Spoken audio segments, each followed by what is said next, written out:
সহিহ মুসলিম শরীফের 1162 নম্বর হাদিস। বিশ্ব নবী জনাব মুহাম্মদ রাসূলুল্লাহ সাল্লাল্লাহু আলাইহি সাল্লাম প্রতি সোমবারে সিয়াম পালন করতেন। কিবারে বলেন তো? নিয়মিত প্রতি সোমবার সিয়াম পালন করতেন। প্রতি সোমবার যখন সিয়াম পালন করতেন, সাহাবায়ে কেরাম জিজ্ঞাসা করলো, ইয়া রাসূলুল্লাহ, ইয়া হাবিবাল্লাহ, আপনি রেগুলার দেখি প্রতি সোমবারে, প্রতি সপ্তাহে আপনি সোমবারের দিন সিয়াম পালন করেন, বিষয়টা একটু জানান, কিসের জন্য সিয়াম পালন করেন? হাদিসটির রাবী ফাতাদা আল আনসারী রাদিয়াল্লাহু তাআলা আনহু, তিনি বলেন, সাহাবায়ে কেরাম যখন জিজ্ঞাসা করলেন, তিনি বললেন, ও সাহাবায়ে কেরাম, সোমবারের দিন আমি বিশ্ব নবী জনাব মুহাম্মদ রাসূলুল্লাহ সাল্লাল্লাহু আলাইহি সাল্লাম দুনিয়ার বুকে আগমন করেছি। সুবহানাল্লাহ। এটা হচ্ছে 1 নম্বর কারণ। আর 2 নম্বর কারণ, 24,000 বার হযরত জিবরীল আলাইহিস সালাম আমার কাছে এসেছেন।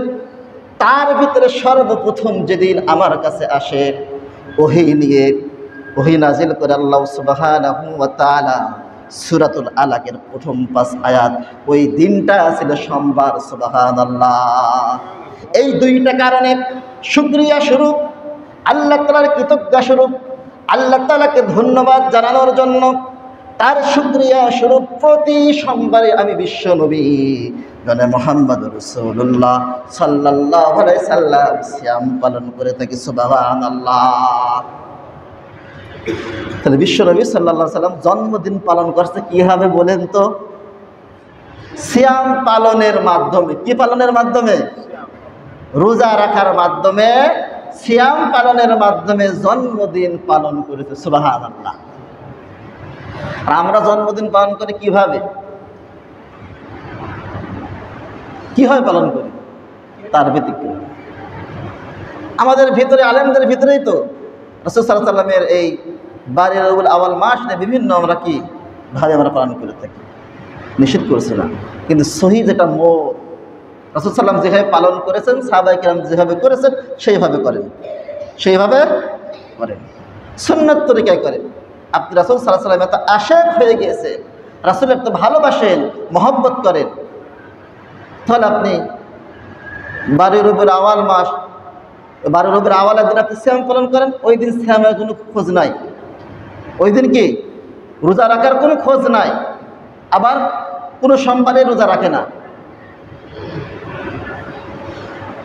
সম্মানিত সূত্র কোরআন প্রেমী ভাই, রাসূল প্রেমী ভাইয়া, এই বছর আলোচনা হবে যে রাসূল সাল্লাল্লাহু আলাইহি ওয়াসাল্লাম আমরা কেমন আশেক আর সাহাবায়ে কেরাম কেমন আশেক ছিলেন, এটা আমরা প্রমাণ করতে চাই যে আমরা তার ধারের কাছেও নাই।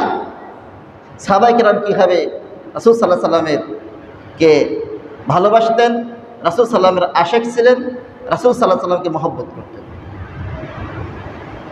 সম্মানিত সুপ্রকরণ প্রেমী ভাইরা, রাসূল প্রেমী ভাইরা, তাহলে আমরা জন্ম দিনটা শুনলাম কবে রাসূল সাল্লাল্লাহু আলাইহি ওয়াসাল্লাম দুনিয়ার বুকে আগমন করেছেন, কবে দুনিয়ার বুকে এসেছেন। রাসূল সাল্লাল্লাহু আলাইহি সাল্লাম দুনিয়ার বুকে আসলেন এতিম অবস্থায়। আল্লাহ তাআলা জানাই দিলেন, আলাম ইয়াজিদিকা ইয়াতীমান ফাআওয়া। আল্লাহু আকবার। আল্লাহ জানাই দিলেন আমার রাসূলকে এই দুনিয়ার বুকে এতিম অবস্থায় প্রেরণ করেছি, এতিম অবস্থায় পাঠাইছি। কি অবস্থায় আসছে বলেন তো? এতিম অবস্থায়।